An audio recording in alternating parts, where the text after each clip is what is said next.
large-scale violations have been pardoned and promoted. Madam President, this resolution and this core group is not anti-Sri Lanka. We are friends of Sri Lanka and its people. We bring this resolution in the hope that it will help advance the human rights of all communities, including Buddhist, Christian, Muslim, Sinhala, or Tamil. And most importantly, that it will help prevent the recurrence of past grave violations, which the High Commissioner's report warns this Council about in such clear terms. We regret that agreement could not be reached with Sri Lanka during the 4 informal meetings on the draft resolution, but we thank the distinguished Ambassador of Sri Lanka for his participation. Nonetheless, we believe this constructive and balanced text provides the best framework to support justice and lasting reconciliation and address the most critical human rights challenges. We call on all members of this Council to support this resolution. Thank you, Madam President. Thank you. And I have been informed by the Secretariat that there is one additional co-sponsor. I now give the floor to members of the Council who wish to make general comments.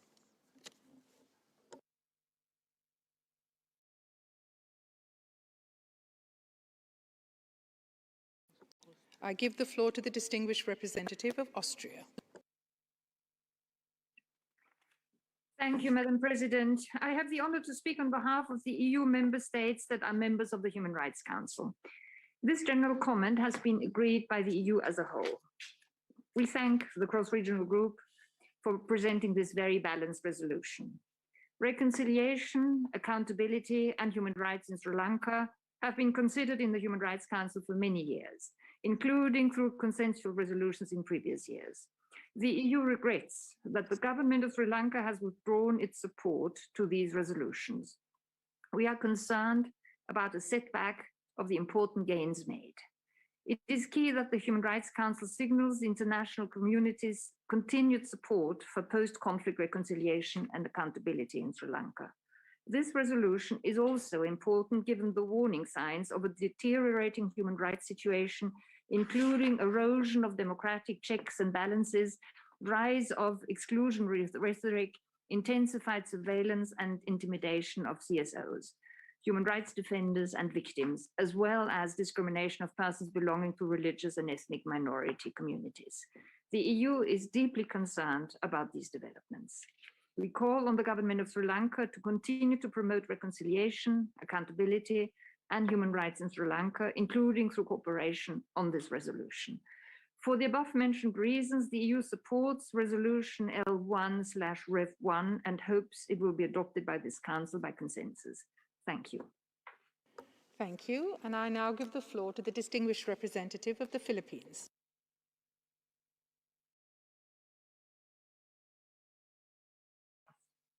Thank you, Madam President. The Philippines engaged actively in the consultations on this draft resolution. We are disappointed that the pen holders did not take on board in a balanced manner the perspectives and positions of Sri Lanka. We note that Sri Lanka engaged in the informals in good faith, even after the failure of the OHCHR to adhere to high standards of transparency, objectivity, and fairness in reporting. We regret that the pen holders repeated this failure and did not take the opportunity to promote the consultations as a platform to uphold these principles and maintain a discourse based on reason. 3 things are clear in this resolution. First, it pursues a political agenda that is blind to reason and methods of reasoning. Second, the mandate given to the OHCHR will require a budget of $2.8 billion, mostly for salaries of 12 new hires. We regret the late posting of this information, and in this regard, we call on the Council to examine this practice that relegates the budget and the other practical implications of a resolution as an afterthought rather than factors in our decision-making as they should be. Third, this mandate is contemplated against a possible non-cooperation of Sri Lanka, and therefore resources are likely to go to waste if our benchmark is effective action and impact on the ground. Madam President, the rest of the elements of this draft resolution are sketchy and unmoored, particularly its vision of a role for the OHCHR in collecting evidence and developing strategies for future accountability processes. These usurp the role of the state as duty bearer. While recognizing that no country has a perfect record on human rights, the Philippines has appreciated that the government of Sri Lanka has pursued reconciliation, accountability, and human rights through inclusive domestic processes. This is despite severe challenges in its resources and post-conflict security situation. There is no merit in actions by the Council that disrespect these national processes and are driven by simplistic generalizations of complex conditions on the ground. Many of us in Geneva are sheltered from the actual experience of terrorism, conflict, and socioeconomic challenges that are everyday realities to Sri Lanka's 21 million people. This is a handicap that prevents some Council members from being more sober in their judgments about the situation in Sri Lanka and from flexing the powers of the Council more wisely. Madam President, the Philippines will vote no on this resolution, and we ask other Council members to apply wisdom, responsibility, and sobriety on this matter and do the same. Thank you. Thank you. And are there any other delegations who wish to make general comments?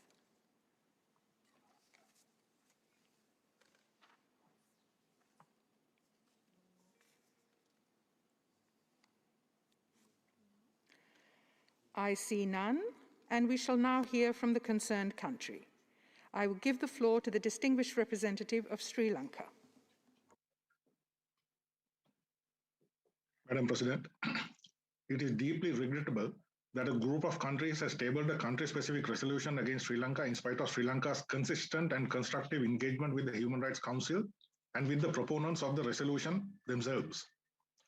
Sri Lanka considers the draft resolution to be unwarranted, unjustified, and in violation of the relevant articles of the United Nations Charter, in particular, Article 2, subsection 7, and relevant sections of the United Nations General Assembly Resolution 60/251 that provides for the mandate of the Human Rights Council.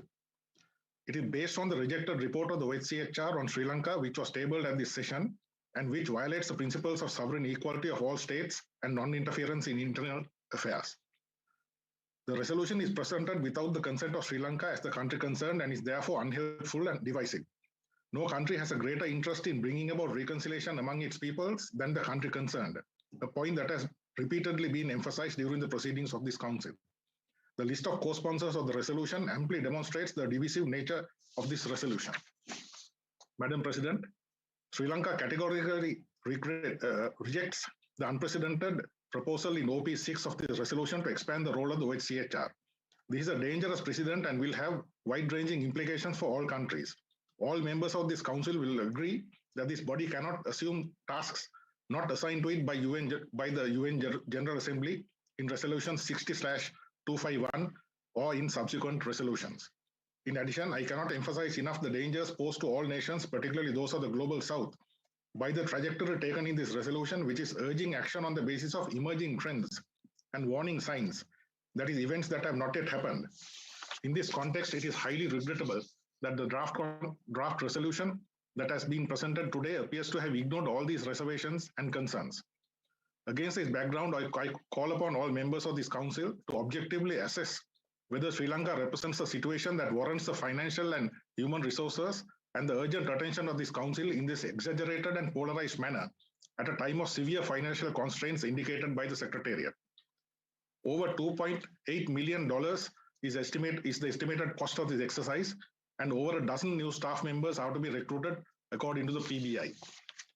Madam President, notwithstanding the stated objectives of the proponents of the resolution, Sri Lanka is of the view that this resolution will polarize Sri Lankan society and adversely affect economic development, peace, and harmony.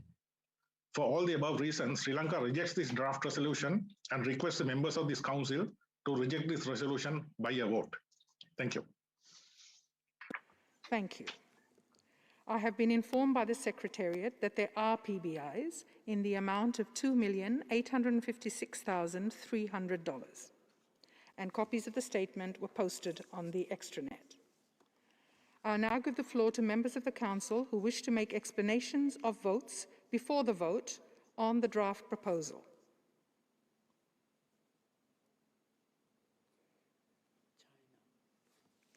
And I give the floor to the distinguished representative of China.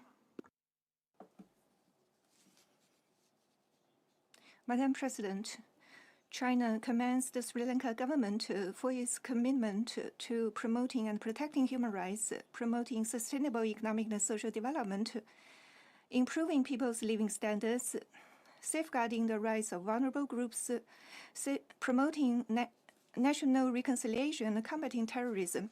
We congratulate the Sri Lanka government on its achievements in these areas. According to GA Resolution 60/251, the work of the HRC should follow the principles of universality, impartiality, objectivity, and non-selectivity.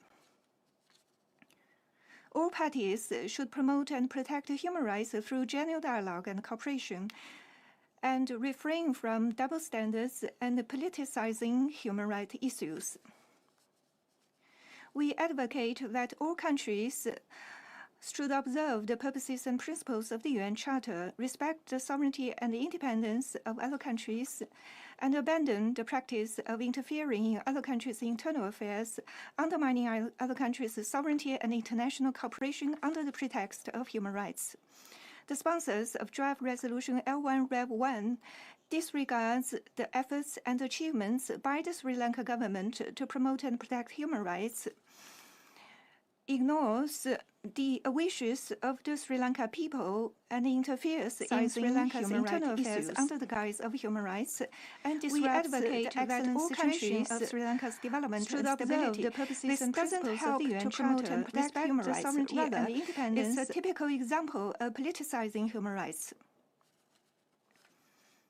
The HRC should not facilitate this dangerous trend.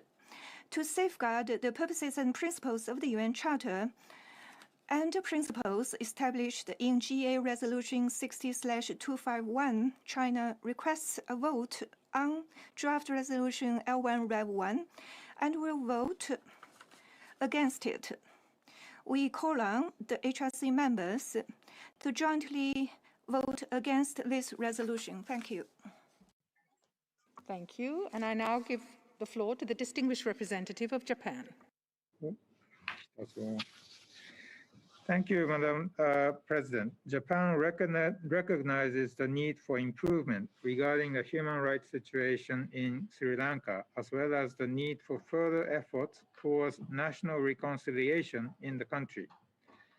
At the same time, Japan takes note of the actions taken by Sri Lanka, such as the establishment of the Commission of Inquiry to investigate past cases of human rights violations, and the payment of reparations amounting to 142 million rupees during 2020. In order to achieve national reconciliation and improvement of the human rights situation, it is critical for Sri Lanka to implement its own initiatives. To this end, Japan has supported Sri Lanka, including through dispatching our experts to the country. Japan hopes the international community will encourage and support Sri Lanka's efforts. For the above reasons, Japan will abstain from voting on this draft resolution. Thank you. Thank you. And I now give the floor to the distinguished representative of Pakistan.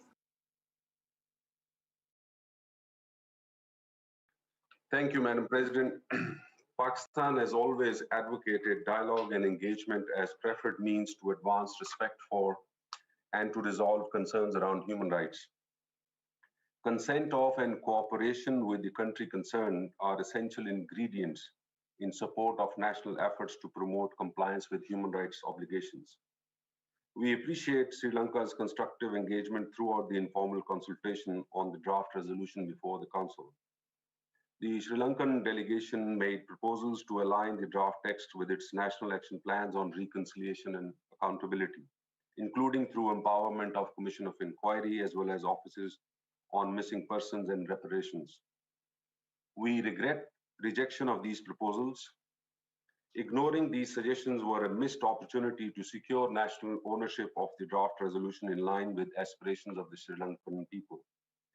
Madam President, during the course of informal consultations, Sri Lanka and a number of other delegations had explained that operative paras 5 and 6 of the draft text lacked balance, proportionality, and inconsistency. For example, preambular paras 4 and 11 of the text reaffirm the sovereignty of Sri Lanka and welcome its continued engagement with the UN and its human rights mechanisms. However, these provisions are at complete variance with the legally untenable external accountability mechanism. We note that such provisions are neither grounded in or nor are drawn from the purposes and principles of the UN Charter, the founding UNGA Resolution 60/251 and the IB package. Similarly, Operative Para 7 seeks to expand the scope and the context of 12 years long Sri Lanka's engagement with the Council. We note that the original process that was rooted in promoting reconciliation and accountability in the context of civil war in 2009 is now incompatible with the approach and contents of the draft resolution before the Council.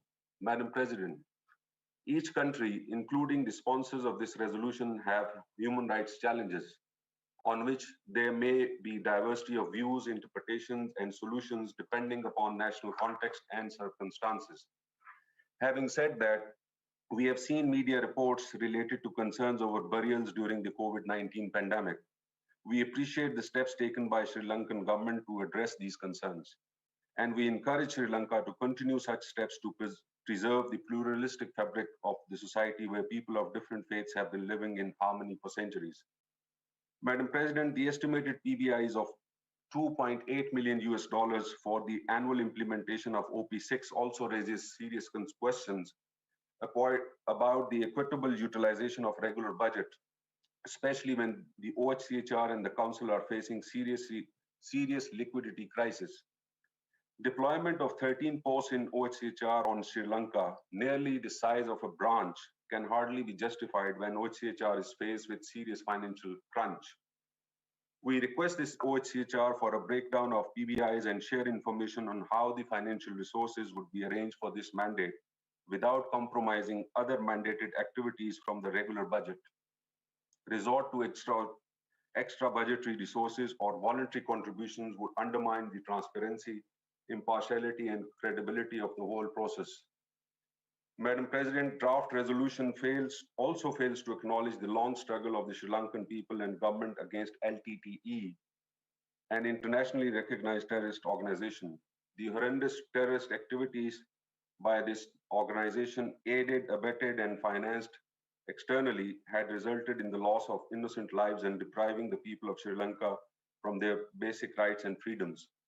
The draft resolution fails to condemn these crimes unequivocally and shies away from a call for accountability of the LTTE and its sponsors and financiers.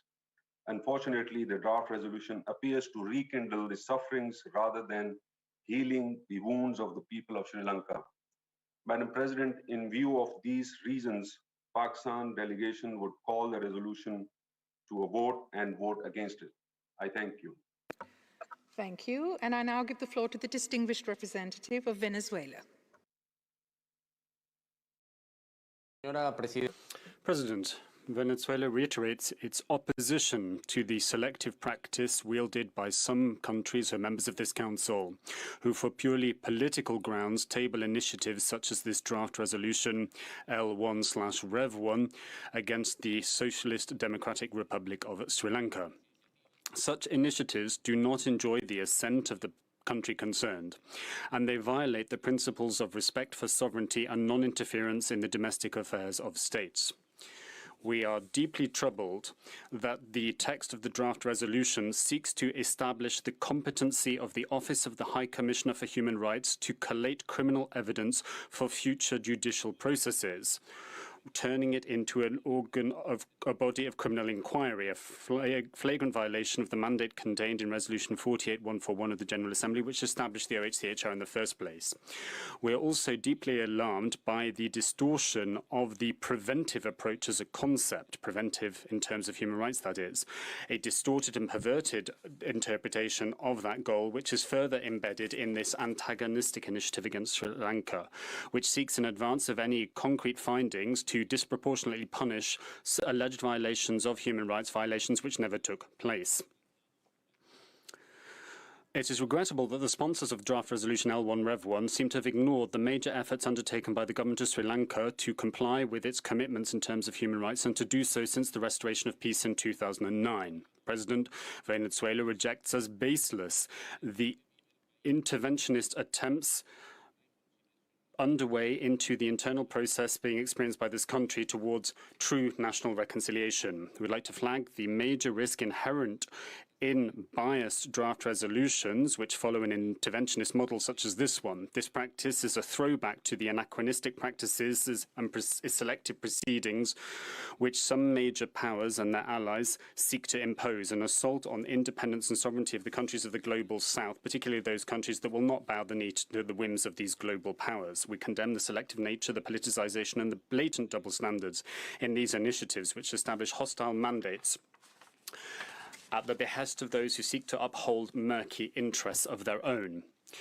Some governments of the countries which have promoted these draft resolutions have themselves committed and are still committing serious human rights violations, yet they themselves have never been the subject of similar initiatives. Sri Lanka is cooperating actively with this council and its mechanisms and with the OHCHR, demonstrating major headway made in the promotion and protection of the human rights of its people. This draft resolution is entirely unwarranted, for which reason it should be rejected by the members of the Security Council, and we call upon them all to vote against it. For all of the aforementioned reasons, Venezuela energetically and categorically opposes draft resolution L1 Rev 1, and we will vote against. Thank you very much. Thank you. And I give the floor to the Russian Federation. Thank you, Madam President. The Russian delegation once again reaffirms its position about the fact that it is not acceptable for the Council to consider politicized country resolutions. Experience has shown that these rarely improve the situation of human rights on the ground. On the contrary, they tend to drive the state concerned away from constructive cooperation with international human rights mechanisms. A clear example of this is the draft resolution on promoting reconciliation, accountability, and human rights in Sri Lanka.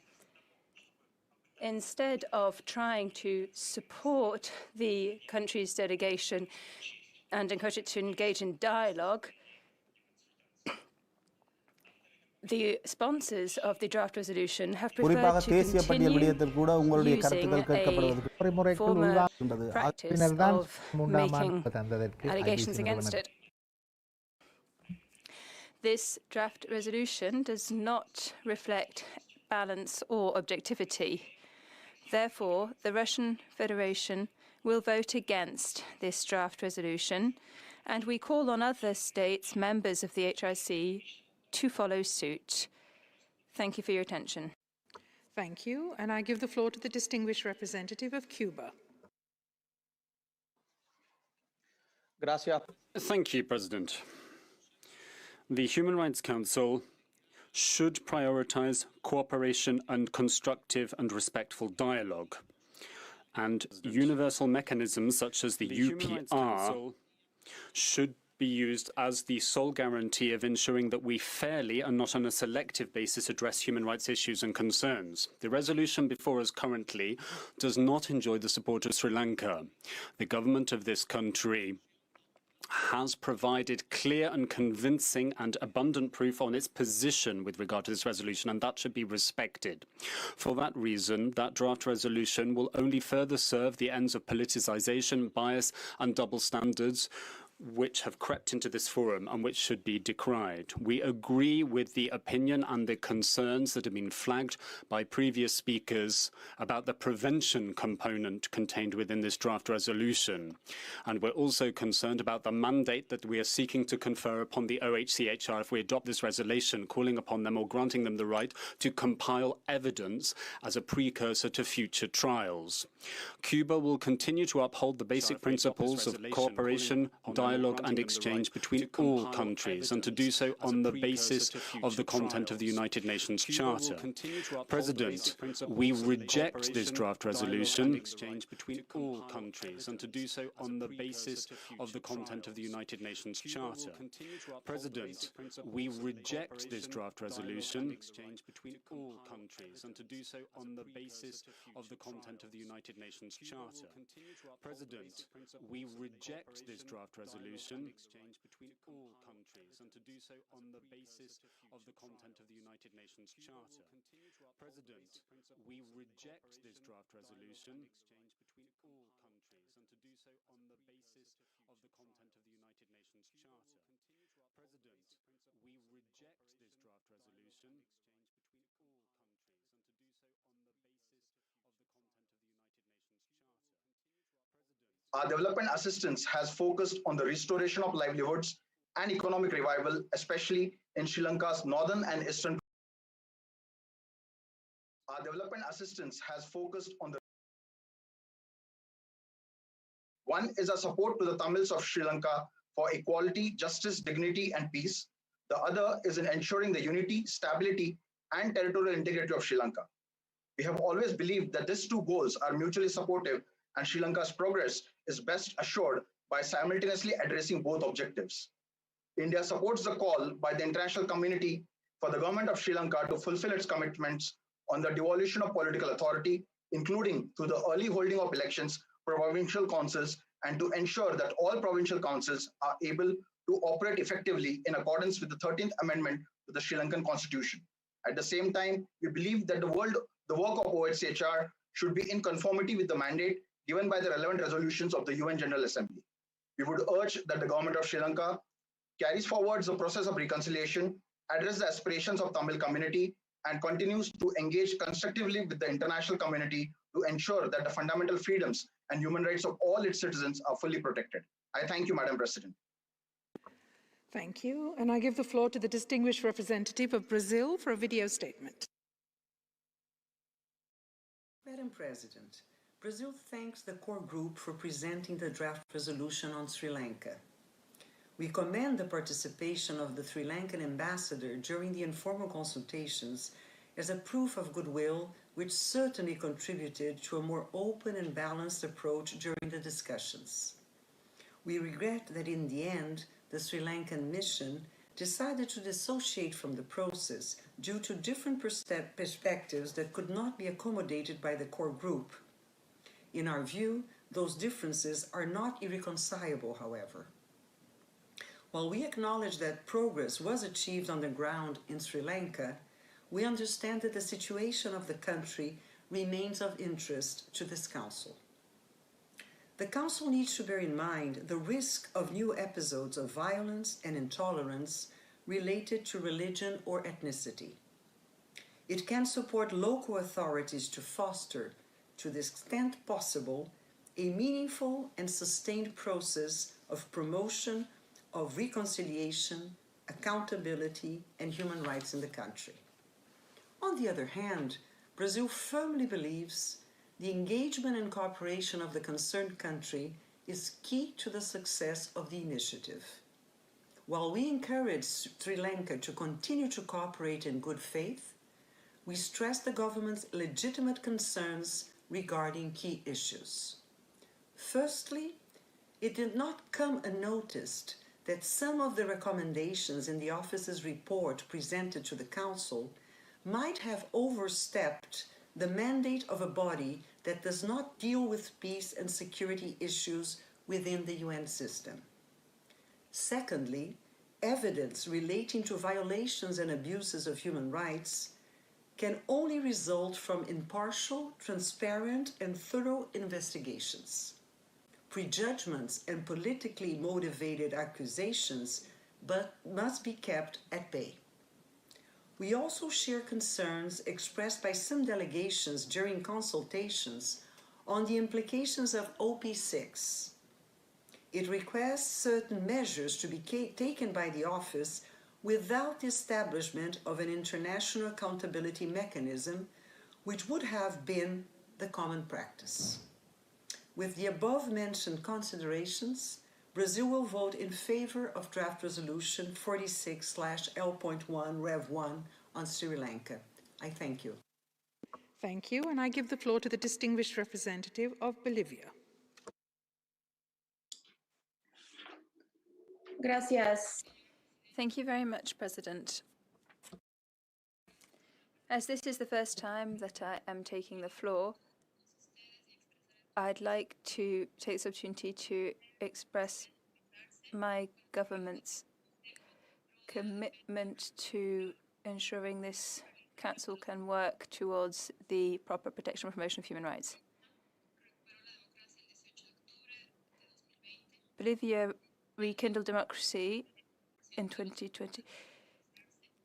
The interpreter apologizes, but the sound does not allow for interpretation, and we do not have the statement. A los derechos humanos, condenados por varios países, instituciones y organizaciones alrededor del mundo. Hoy Bolivia ha dado un ejemplo al mundo de que es posible recuperar la estabilidad de un país sin injerencia de ningún tipo. Sobre el tema en discusión, pongo en conocimiento que Bolivia no ha cambiado de posición sobre los mandatos específicos contra los países, porque violan los principios universales del respeto a la integridad, la soberanía y la no injerencia.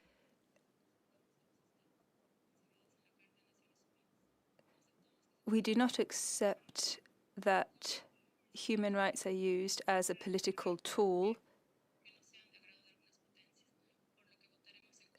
Therefore, we will vote against this resolution. At the same time, we reaffirm that it is necessary to fight against impunity and ensure access to justice and effective remedy for the victims. A reforzar su compromiso con el proceso de reconciliación nacional. Gracias, Presidente. Thank you. Are there any other requests for explanation of vote before the vote?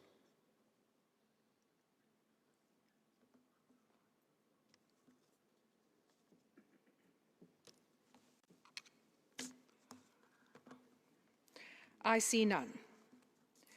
At the request of the delegations of China and Pakistan, the Council will now proceed to a recorded vote on draft proposal L1 Rev 1.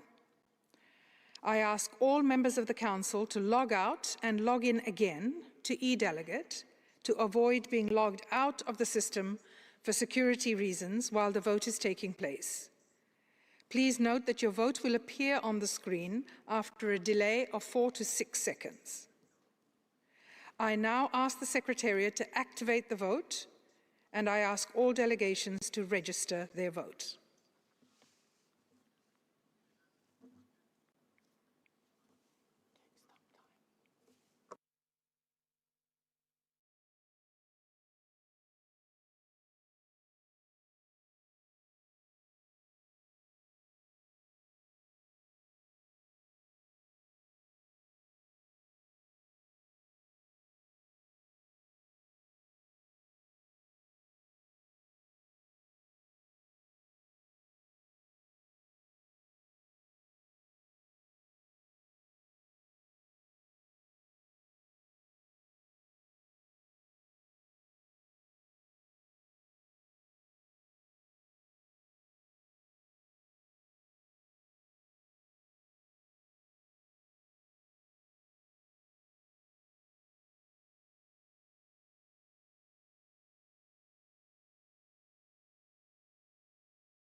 For the information of all delegations, one delegation is trying to vote and is trying to log in again.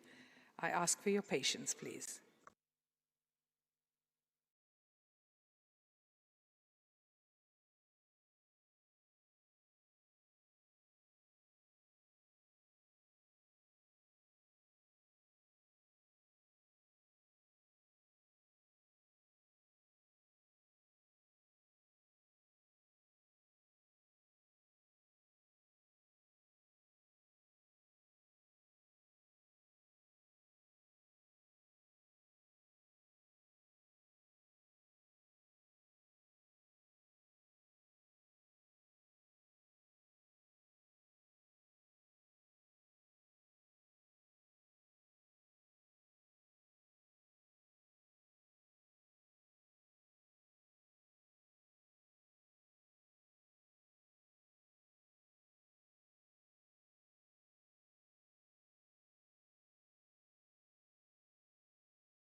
Could all the delegations please ensure that your votes are accurately reflected on the screen?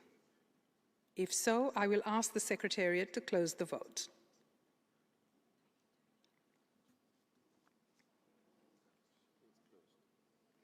The voting is now closed.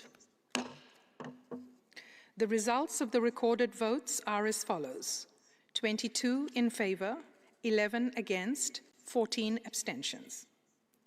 Draft proposal L1 Rev 1 is therefore adopted. Copies of the results of the votes will shortly be uploaded on the extranet.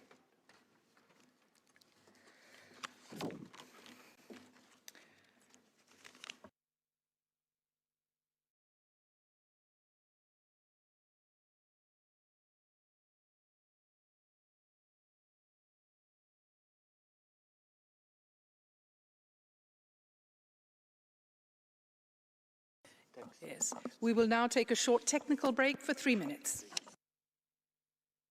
I ask all delegations please to stay online. Thank you. I hereby close the 47th meeting of the 46th session of the Human Rights Council.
Excellencies, ladies and gentlemen, I hereby open the 48th meeting of the 46th session of the Human Rights Council. We will now continue to take action on draft resolutions, and the Council will now consider draft resolution L8 entitled Promotion and Protection of Human Rights in Nicaragua. I give the floor to the representative of Colombia to introduce the draft text by video statement.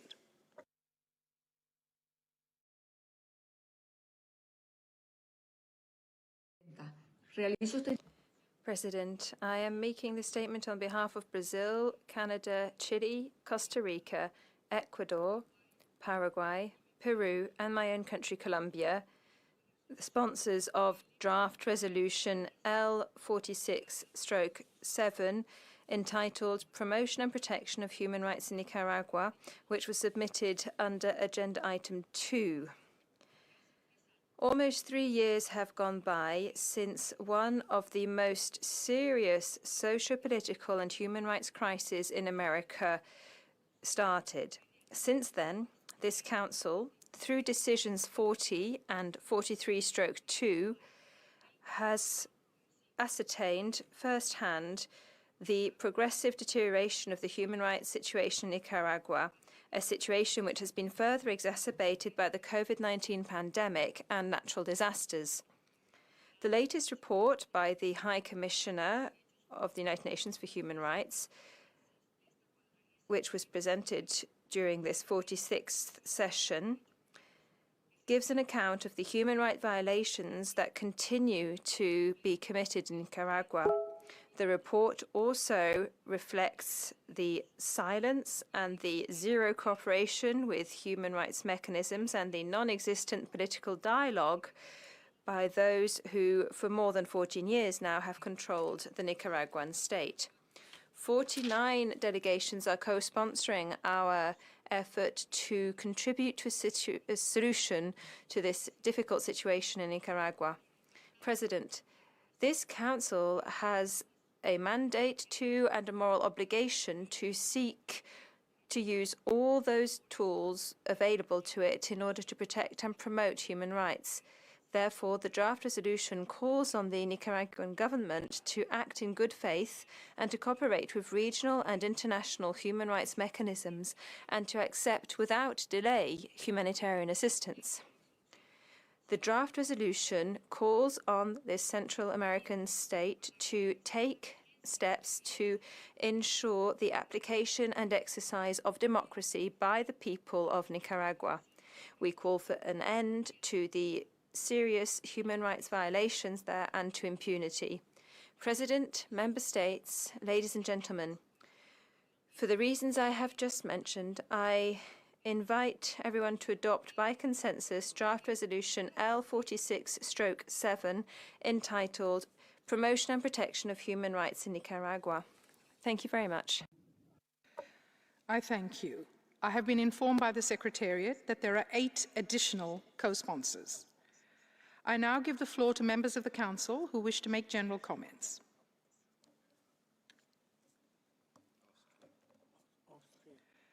And I give the floor to the distinguished representative of Austria. Thank you, Madam President. I have the honor to speak on behalf of the EU member states that are members of the Human Rights Council. This general comment has been agreed by the EU as a whole. We thank Brazil, Canada, Chile, Colombia, Costa Rica, Ecuador, Paraguay, and Peru for their leadership with respect to keeping Nicaragua on the agenda of the Human Rights Council.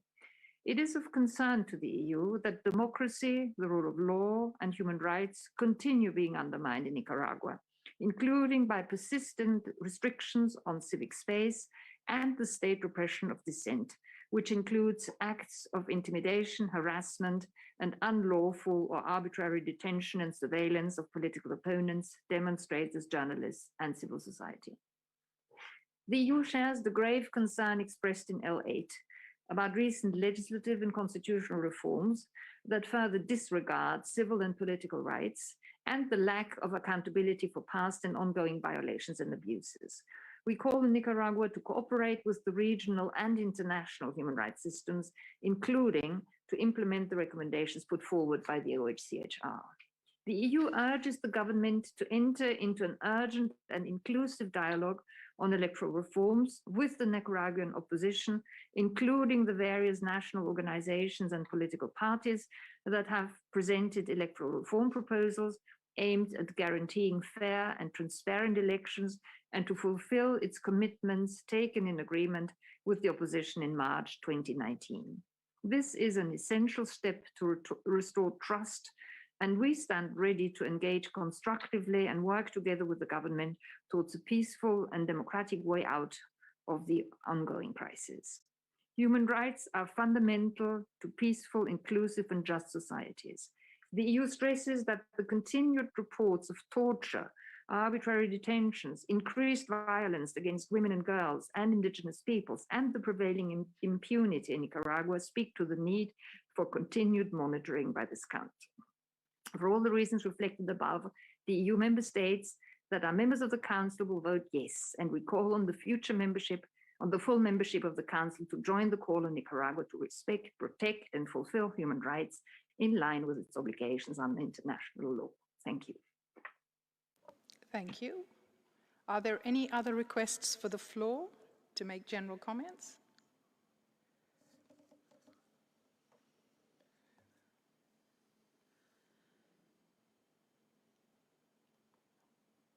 I see none.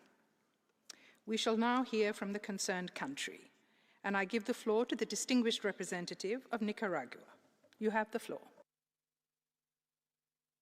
My name is Dr. Paul Oquist. I was born and raised in the U.S. I have been a Nicaraguan citizen since 1981 and exclusively since 1983.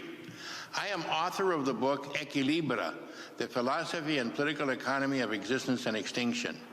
I served the Nicaraguan people as Minister Private Secretary of National Policy in the Presidency of the Republic of Nicaragua.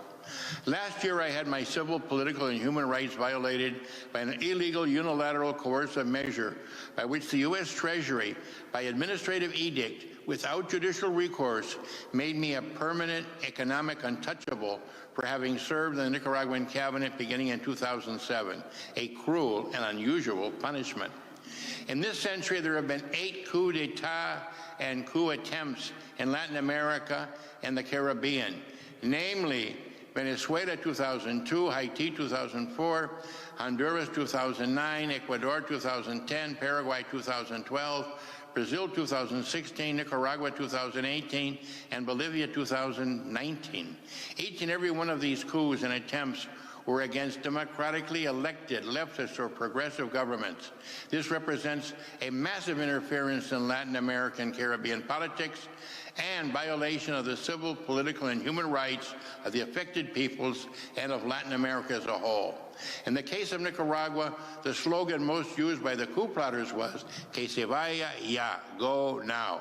And when inaugurating the negotiating table, the coup perpetrators considered it a surrender table, asking for the resignation of President Daniel Ortega, who had been elected with 72% of the vote in 2016, in elections whose results were congruent with all polls of all tendencies.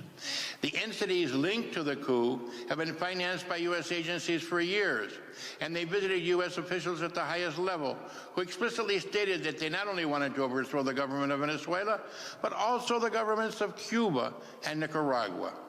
The pre-coup attempt and post-attempt have been accompanied by a campaign of fake news and disinformation of Goebbelsian big lie proportions that repeated thousands of times become a media fact, no matter how far from reality they may be.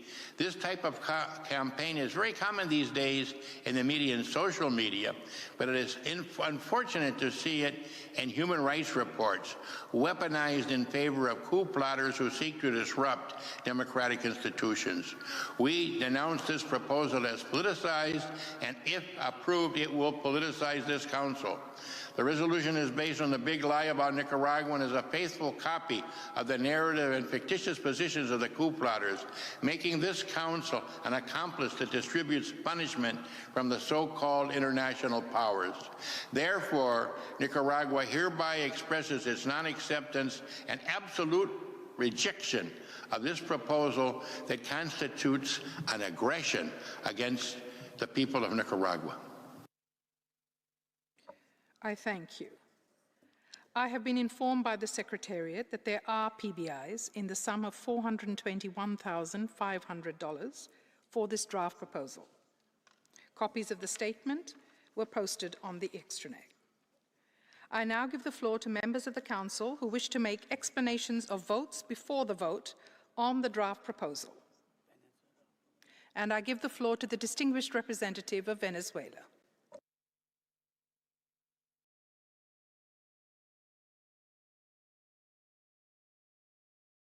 Gracias, señor.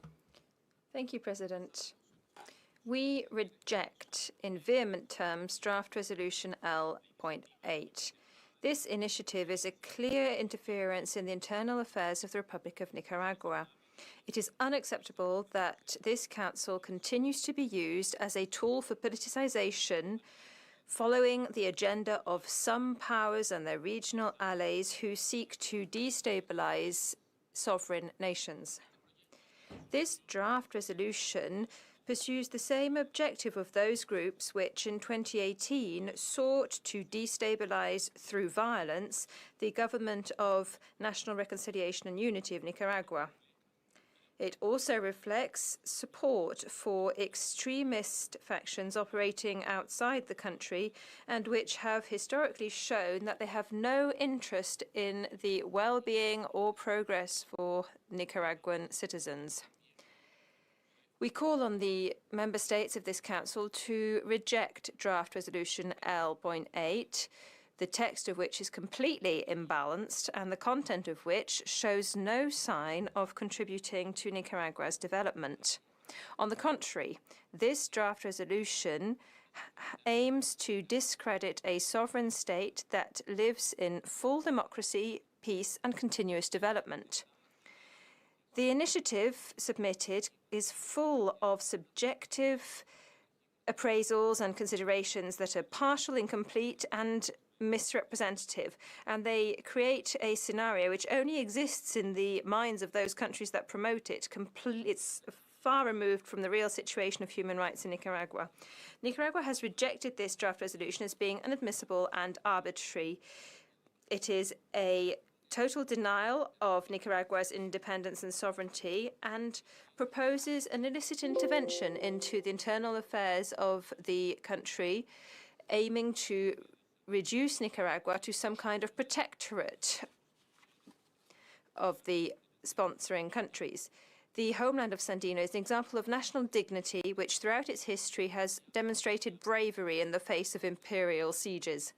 For these reasons, Venezuela calls for a recorded vote by this Council, and we will vote against Draft Resolution L.8, and we urge Member States to do the same and to oppose this interventionist initiative. Thank you.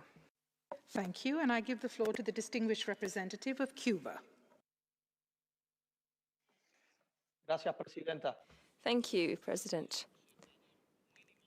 Any even slightly remoted observer who knows a little about the situation of human rights in Central America, including when it comes to security, organized crime, migration, socioeconomic situations, sociopolitical situations, public health situations, amongst other things, can swiftly reach the conclusion that isolating Nicaragua through a resolution is a politically motivated decision.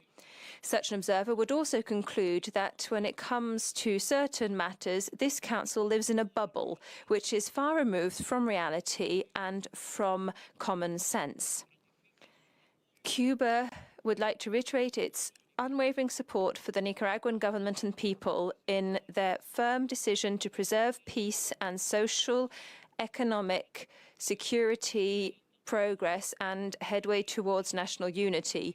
We reject the interventionist and meddling policy promoted against the sovereignty, self-determination and constitutional order of Nicaragua. Constructive dialogue with states needs to be at the heart of the work of the Office of the High Commissioner, and it should guide the work of its staff. The Office of the High Commissioner needs to critically self-assess its work vis-à-vis Nicaragua.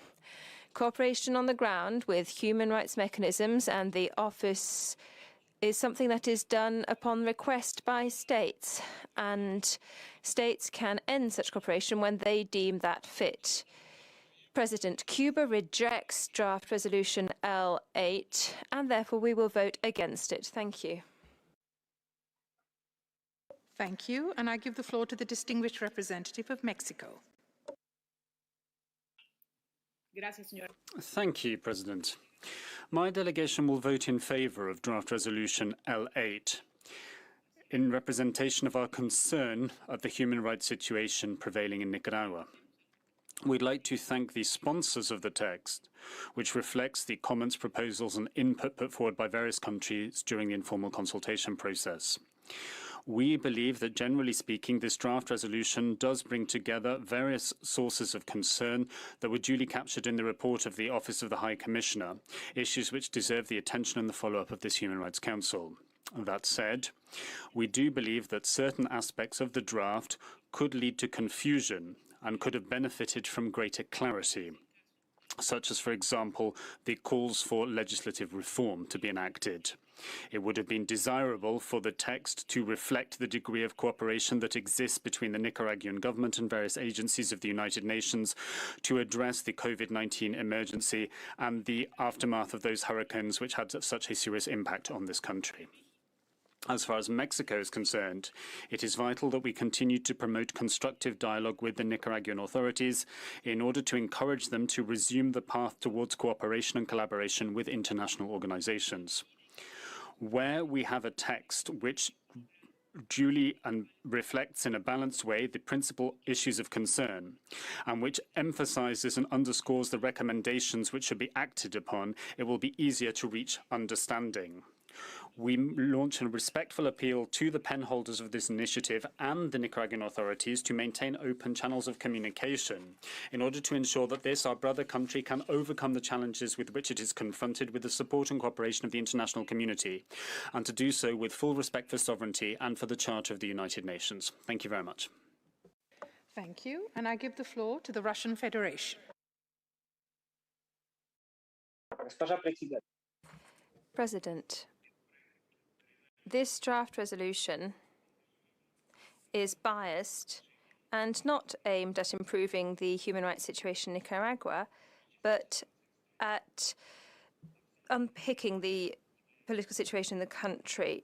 And this is a blatant case of interference in the sovereign matters of a state. We regret that once again this method of accusation has been resorted to. It has no prospects, and it has been resorted to instead of constructive dialogue. The attempts by some states to worsen the situation in the country and encourage unrest there and use unilateral coercive measures to exert pressure on Nicaragua would be counterproductive. We believe that the problems in the field of human rights need to be discussed exclusively on a mutually beneficial and equal basis without any interference from outside. Once again, sadly, we are forced to note that a political consideration of the Nicaraguan situation discredits the work of the Council. In essence, it is a waste of resources which the UN as a whole and the Council in particular need, given the tense budgetary situation. The Russian Federation will vote against this draft resolution. Thank you. Thank you. And I now give the floor to Argentina.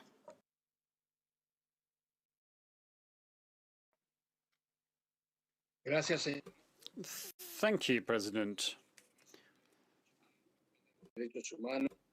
República Argentina desea reiterar su oposición a las medidas coercitivas unilaterales. We would like to reiterate our opposition to unilateral coercive measures and sanctions, in particular those that have a direct impact on enjoyment of human rights, particularly economic, social and cultural human rights. and all the more so in one of the poorest countries in Latin America, such as Nicaragua. We'd also like to voice our support for the work of the OHCHR as we always do. Through the reports of the OHCHR, it's been able to shed a light on the human rights situation in Nicaragua, particularly the report submitted in February. The government of this country has recently demonstrated an openness to cooperation with specialized agencies of the United Nations in response to the COVID-19 pandemic and the aftermath of hurricanes in the country. It is also urgent that this country extend this cooperation to all mechanisms of the organization, in particular the OHCHR, and this country is also urgently called upon to implement all of the recommendations made by the OHCHR in its report. In light of the aforementioned, we will vote in favor of the aforementioned resolution. Thank you. Thank you. And I give the floor to the Czech Republic. I would like to inform the Council that the Czech Republic has withdrawn its co-sponsorship for this draft resolution. You have the floor. Thank you, Madam President. The Czech Republic thanks the core group for presenting the draft resolution L8 entitled Promotion and Protection of Human Rights in Nicaragua. We are concerned about the continuing human rights violations and abuses in Nicaragua, including persisting restrictions on civic space and oppressions of dissent, intimidation, harassment, and arbitrary detention and surveillance of human rights defenders, journalists and media workers, students and individuals expressing critical views of the government. The lack of accountability since 2018, reports of torture and other cruel, inhuman or degrading treatment or punishment, and increase of sexual and gender-based violence in detentions are alarming. The resolution L8 before us today addresses the serious human rights situations in Nicaragua in a comprehensive and balanced way. It requests the High Commissioner for Human Rights to enhance and broaden the monitoring by her office and to continue reporting on the situation, including close monitoring of the situation in the context of the electoral process. Madam President, the serious human rights violations and prevailing impunity in Nicaragua speak to the need for continued monitoring of the situation.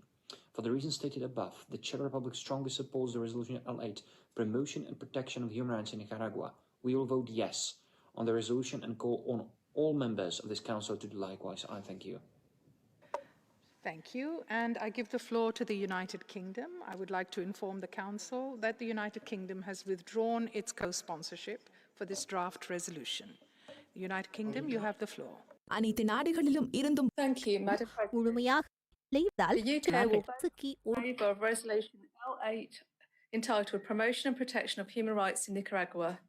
We stand in full support with the countries of Brazil, Chile, Canada, Colombia, Costa Rica, Ecuador, Paraguay, and Peru, the main sponsors of this resolution. The High Commissioner's most recent report documents the continued deterioration of the human rights situation in Nicaragua. We note her findings highlighting the increasing restrictions on civic space and political rights, the continued use of arbitrary detention, the harassment and intimidation of human rights defenders and journalists, and a number of concerning pieces of legislation which undermine freedom of expression, association, and peaceful assembly. The UK considers that the Council has a duty to respond to this ongoing human rights crisis. Madam President, the arguments used against this resolution, that it is politicised, that it is selective, or even outright denials of the many very serious allegations of human rights violations and abuses in Nicaragua are not credible. We take no side in the politics of Nicaragua, but hundreds are now dead, thousands injured, and many political prisoners still languish in detention centres.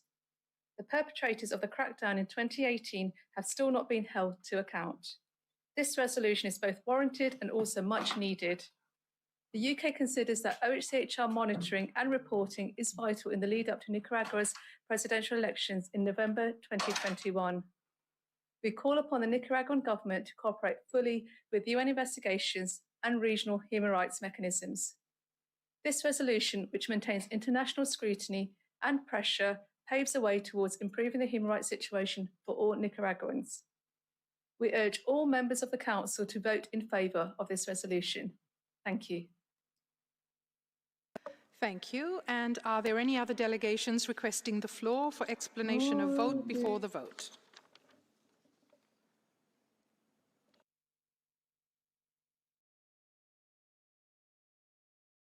I see none. At the request of the delegation of Venezuela, the Council will now proceed to a recorded vote on draft proposal L8, and I ask all members of the Council to log out and log in again to e-delegate to avoid being logged out of the system for security reasons while the vote is taking place. Please note that your vote will appear on the screen after a delay of 4 to 6 seconds. I now ask the Secretariat to activate the vote, and I ask all delegations to register their vote.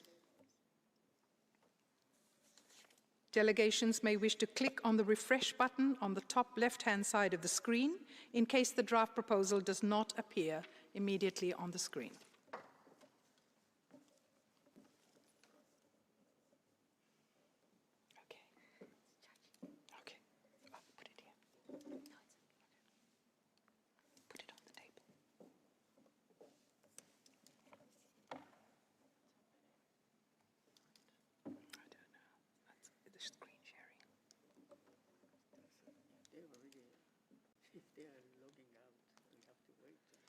That's okay. I can see the screen.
I ask for all delegations to bear with us, please. We are just waiting for one delegation to vote.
I ask that all delegations ensure that their votes are accurately reflected on the screen, and if so, I will ask the Secretariat to close the vote.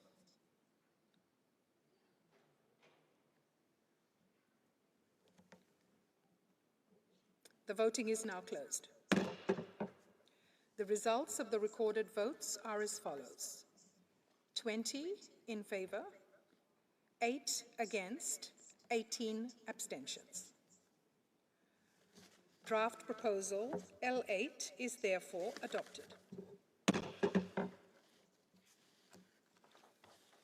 Copies of the results of the votes will shortly be uploaded on the extranet.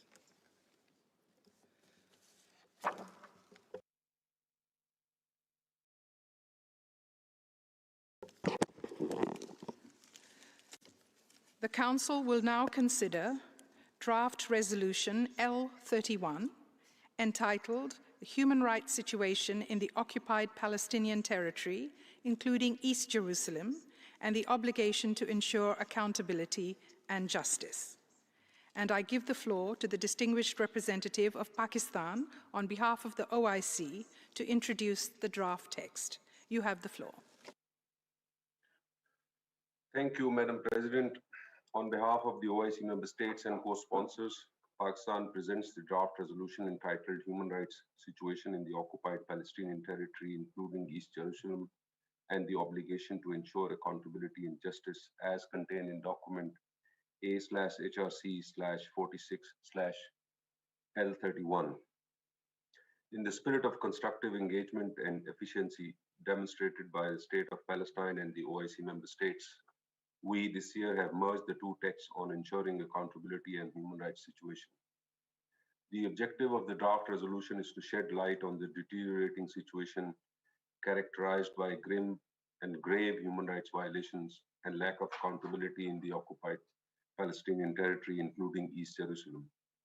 For this, the resolution recalls all reports, including fact-finding missions and commission of inquiries reports, and emphasizes the importance of implementing recommendations contained therein. It is indeed imperative to end impunity for violations of international law in the OPT. Madam President, the preambular part of the resolution recalls relevant rules and principles of international human rights law and international humanitarian law, in particular, the Geneva Convention relative to the protection of civilian persons in time of war, which is applicable to the occupied Palestinian territory, including East Jerusalem. It reaffirms the obligation to ensure the protection of civilians in armed conflict. It also expresses deep concerns over the critical human rights and humanitarian conditions of the Palestinian civilian population in the Gaza Strip.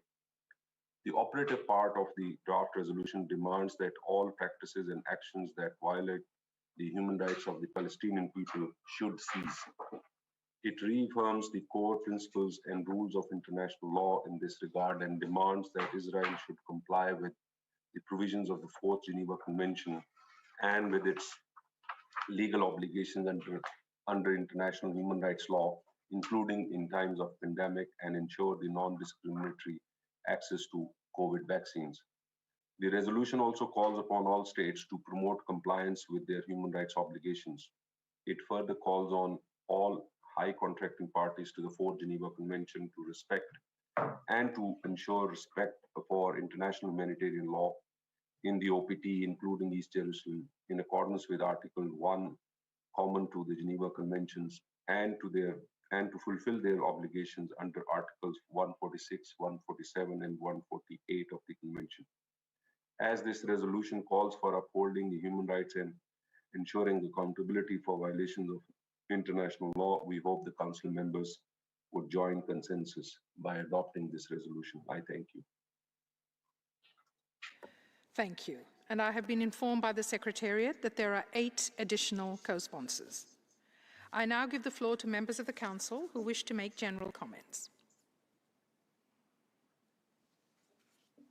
And I give the floor to the distinguished representative of Austria. You have the floor. Thank you, Madam President. I have the honor to speak on behalf of the EU member states that are members of the Human Rights Council.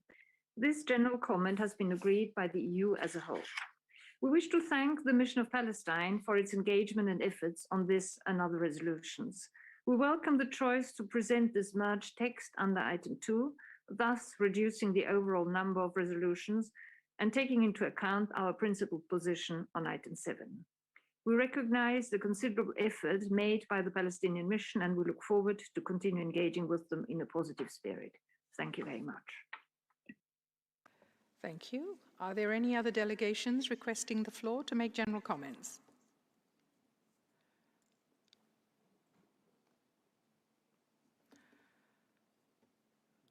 I see none. We shall now hear from the concerned countries, and I give the floor to the distinguished representative of Israel. You have the floor.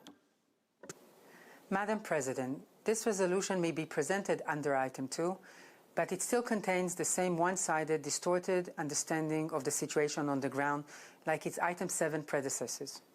When I look through this resolution, I'm amazed that members of this Council can ever consider this a fair and balanced resolution. It does not reflect the reality on the ground, and if anything, this resolution will contribute to the polarization of the conflict.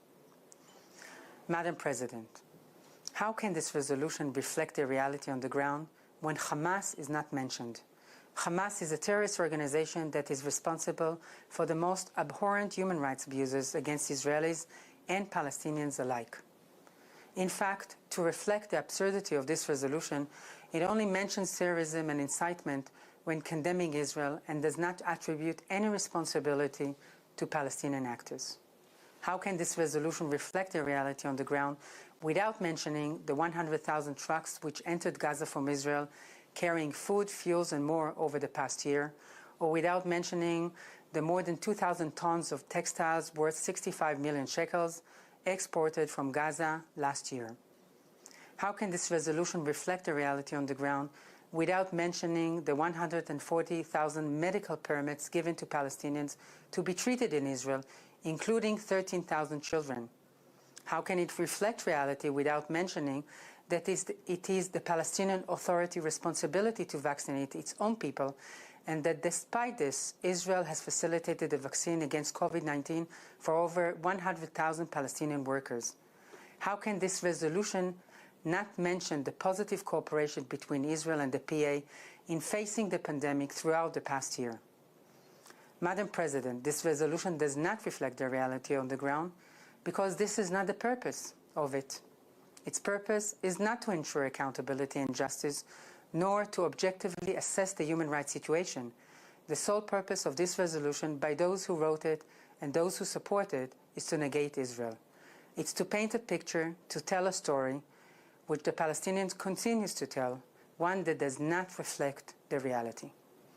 Madam President, any member state who votes in favor of this resolution and backs its narrative cannot be an honest broker when it comes to peace in the Middle East.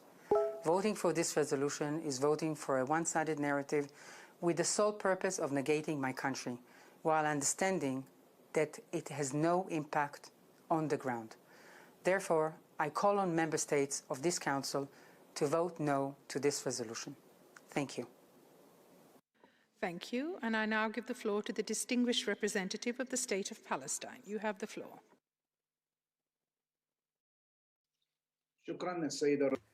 Thank you, Madam President. At the outset, I'd like to thank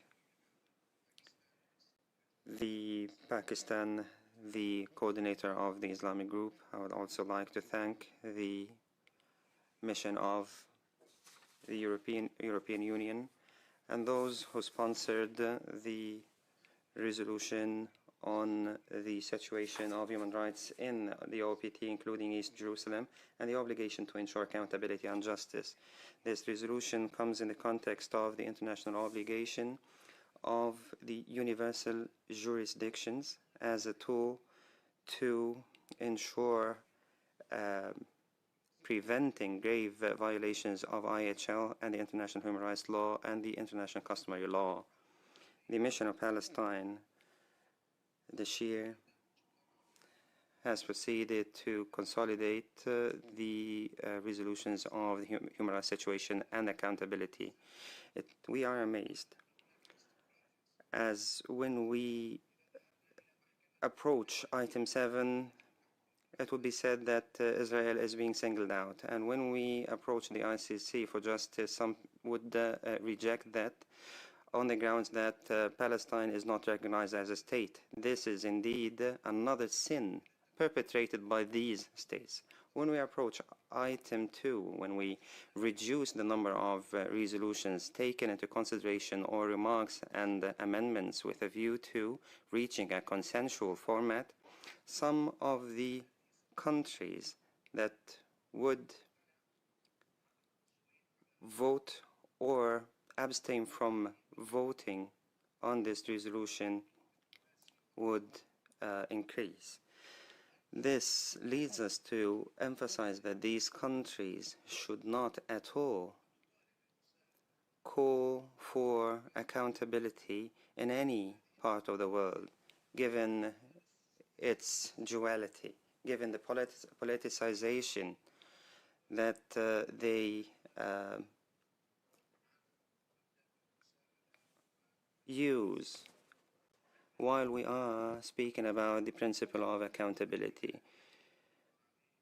The issue of Palestine is an issue of foreign occupation for over 45 years.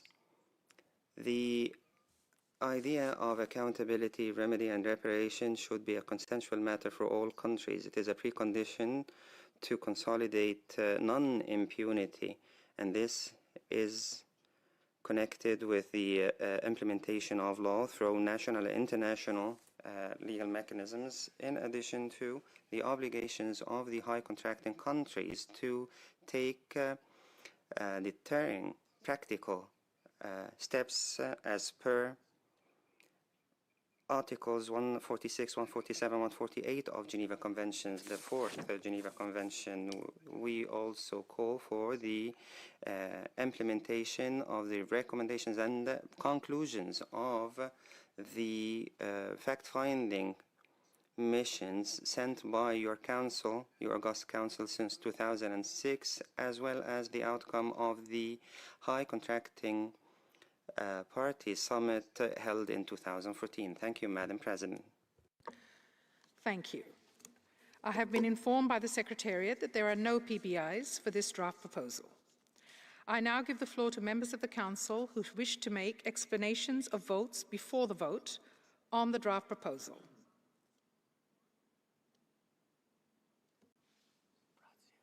And I give the floor to the distinguished representative of Brazil.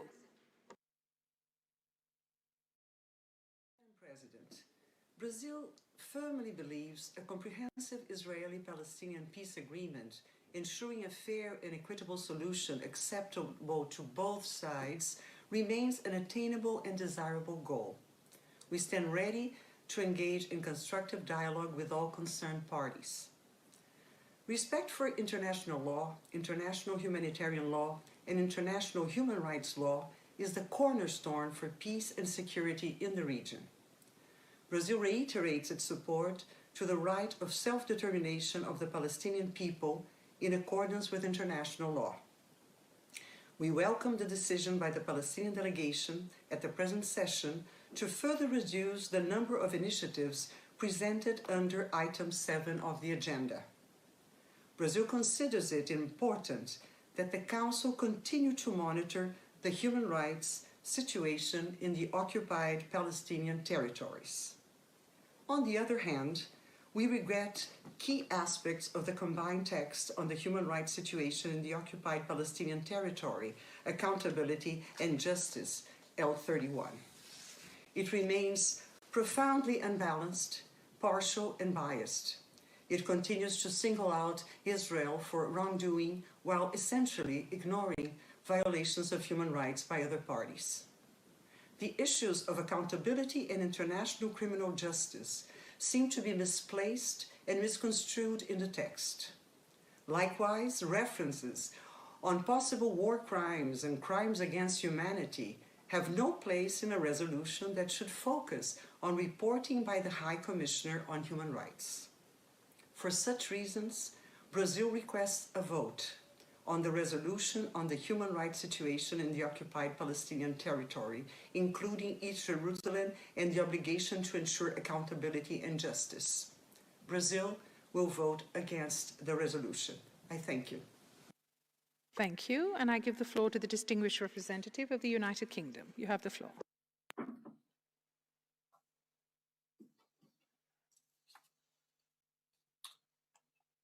Thank you, Madam President. Today, the Council considers this resolution on the human rights situation in the occupied Palestinian territory, including East Jerusalem, and the obligation to ensure accountability and justice. It will do so under an agenda item that does not discriminate between nations. The United Kingdom strongly welcomes the Palestinian decision to move another resolution from item 7 and to merge it with the accountability resolution that has been considered under item 2 since 2019. Because this merged human rights and accountability resolution is not under item 7, the United Kingdom has been able to engage in negotiations and consider it on its merits. The United Kingdom welcomes the condemnation in this text of rocket fire from Gaza into Israel. We strongly condemn the indiscriminate firing of rockets by Hamas and other militant groups. We are resolute in our commitment to Israel's security. We welcome the recognition of Israel's legitimate security considerations in this text.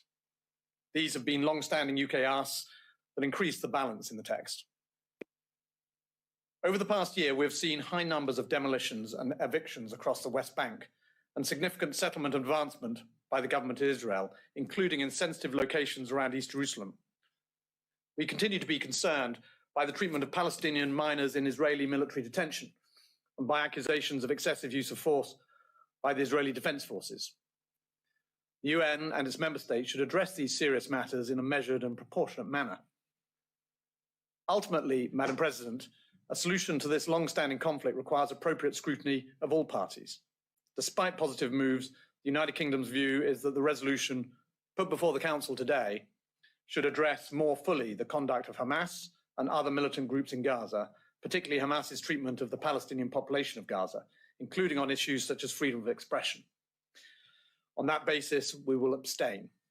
The UK also stresses that it does not recognise the state of Palestine or references thereto in this resolution. The United Kingdom will continue to call for scrutiny of the situation in the occupied Palestinian territories, and we reiterate our support for the positive steps taken by the Palestinian delegation to tackle our concerns around item 7. Madam President, let me end by restating the UK support for a two-state solution that ends the Israeli-Palestinian conflict. Thank you. Thank you. And I give the floor to the distinguished representative of Uruguay. You have the floor.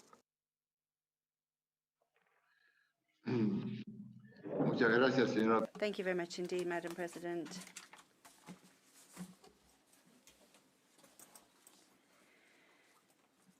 Uruguay, once again,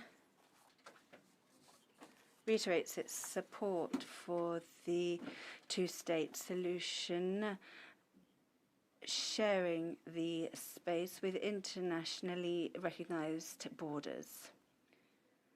At the same time, we should like to reiterate the importance of renewing the commitment, perpetuating a dialogue as a path to find a peaceful solution to the conflict in Israel and Palestine. To do this, it is vital to have a cessation to violence on all sides, and their full commitment to international human rights standards and international humanitarian law. Uruguay remains concerned at the human rights situation in the occupied Palestinian territories and expresses its rejection of the violations documented by the High Commissioner. In turn, Uruguay wishes to reaffirm its support to the legitimate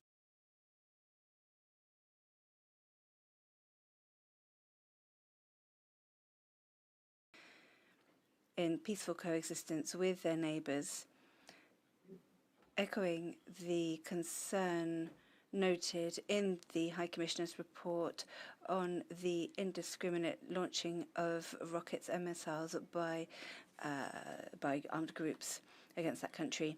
At the same time, Uruguay reiterates its concern on the disproportionate use of force in the Gaza Strip and its impact on the civilian populations, in particular children. Uruguay wishes to recognize the sponsors of Resolution L31 and thank them for their flexibility in merging two resolutions into one single initiative. This effort is in line with our country's position in that the accountability issue must be included in one of the previously existing resolutions. At the same time, Uruguay notes positively that this resolution has been submitted under item 2 of the Council's agenda and recognizes the need that for the human rights situation in the OPT be analysed on an equal footing with other country situations. Therefore, Uruguay will vote in favour of draft resolution L31. Thank you very much, Madam President. Thank you. And I give the floor to the distinguished representative of Japan. You have the floor. Thank you, Madam President. Before the vote, I would like to explain our position. Japan supports the integration of resolutions from the perspective of rationalization of the Human Rights Council resolutions. We encourage further streamlining of the rest of the resolutions under item 7. At the same time, Japan's stance on the issue of human rights in Palestine, as well as its position on the occupied territories, remain the same.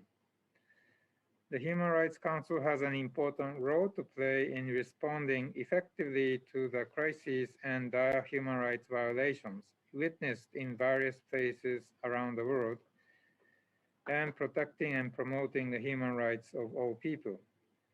Japan has long made efforts to contribute to realizing peace in the Middle East and will continue to do so. We hope the Council will play a conducive role to this end. In this regard, Japan will vote in favor of the resolution. I thank you. Thank you. And are there any other delegations which wish to speak at this stage on explanation of vote before the vote?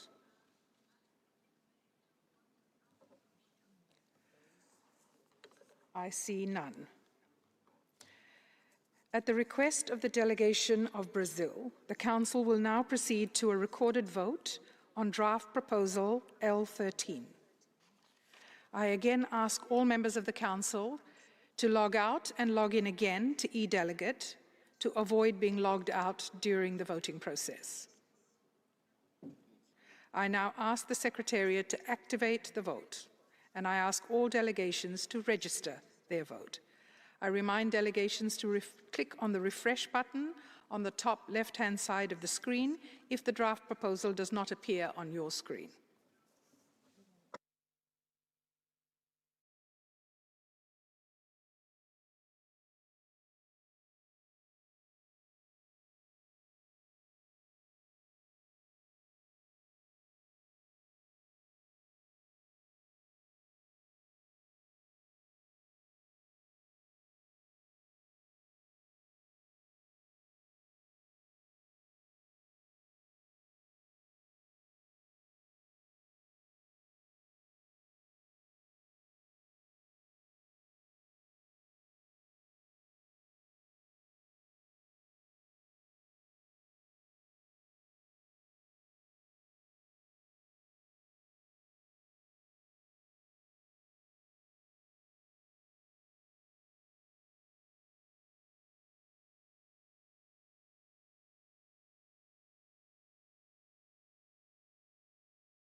I request all delegations to ensure that their votes are accurately reflected on the screen.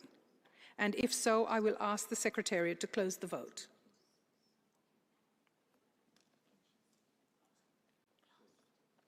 The voting is now closed. The results of the recorded votes are as follows: 32 in favour, 6 against, and 8 abstentions. Draft proposal 31 is therefore adopted.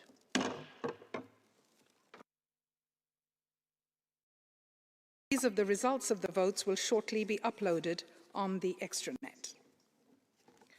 We will now move to explanations of vote and general comments after the vote on all resolutions adopted under Agenda Item 2. And I understand that the delegation of Indonesia would like to take the floor. You have the floor. Madam President, we have closely followed the discussions on the draft resolution L1-REF1 on promoting reconciliations, accountability, and human rights in Sri Lanka. We appreciate the continued and active engagement of the permanent representative of Sri Lanka during the informal negotiations. Such engagement shows the willingness and determination of the government of Sri Lanka to provide comments, explanations, and amendments to the draft, as well as in advancing dialogue with the core group. Indonesia values such engagement. Moreover, we have benefited from the explanation provided by the Sri Lankan delegations during the negotiations, particularly with regards to the efforts and challenges in the promotion and protection of human rights on the ground. We support efforts to further respect and protect human rights in Sri Lanka to be more inclusive. At this juncture, we are reminded that the Council resolutions has to provide solutions on the ground. For the resolution to be successfully implemented, engagement with the country concerned is imperative. We regret that there is no consensus on the draft. Indeed, the Council could extend its expertise to further support the promotion and reconciliations, accountability, and human rights in the country concerned. Hence, my delegation would like to emphasize that the Council should abide by its principles, namely that the promotion and protection of human rights must be based on the principle of cooperation and genuine dialogue and aim at strengthening the capacity of member states. Furthermore, all countries, including Sri Lanka, has their human rights obligations to fulfill the benefit of all human beings, including the UPR recommendations they accepted. Therefore, we voted abstain on the draft resolution L1-REF1 on promoting reconciliation, accountability, and human rights in Sri Lanka. Thank you. Thank you. And I give the floor to the distinguished representative of the Republic of Korea. You have the floor.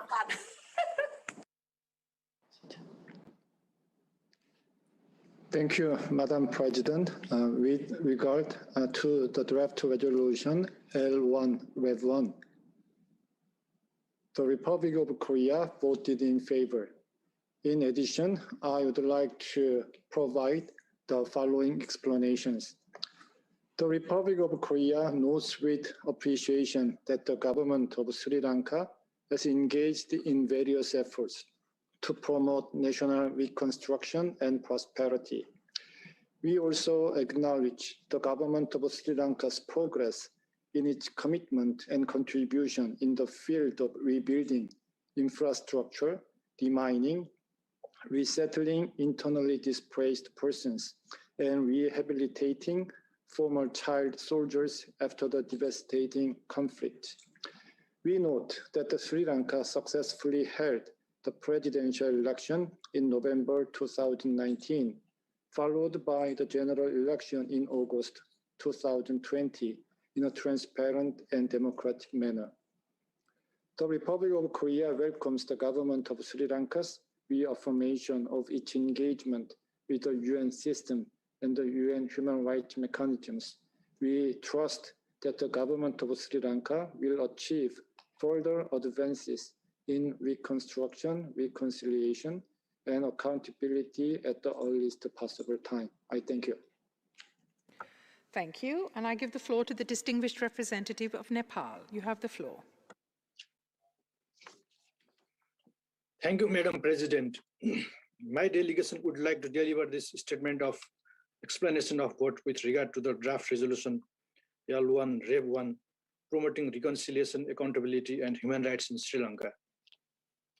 Madam President, we value the work and contribution of the UN human rights system towards the universal respect of human rights. We would also like to reiterate that Nepal's own experience tells us that when conflict transformation and peace process is homegrown, nationally led, and owned, as well as based on the ground realities, the chances of its success remain high. We view that in the context of promoting reconciliation, accountability, human rights, and lasting peace in Sri Lanka, these aspects need to be given due consideration. In this line, we expected consensus on the draft resolution as it was achieved in the earlier resolutions on Sri Lanka. We expected that the concerns of country concerned would be taken into account and they would be brought on board, which would ensure the effective implementation of the resolution. But this did not happen. So we voted abstention. I thank you. Thank you. And are there any other requests for the floor for explanations of votes or general comments after the vote?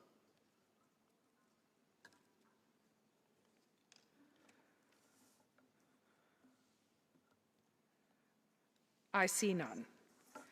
Excellencies, ladies and gentlemen, this brings us to the end of this meeting. We will resume in 30 minutes to continue taking action on draft resolutions. I wish to invite those observer states who will introduce draft proposals under Agenda Item 3 to log into the Zoom meeting during this break. Those observer states who are currently present in Zoom under Agenda Item 2 are asked to please exit this Zoom meeting. Thank you. We will resume in 30 minutes.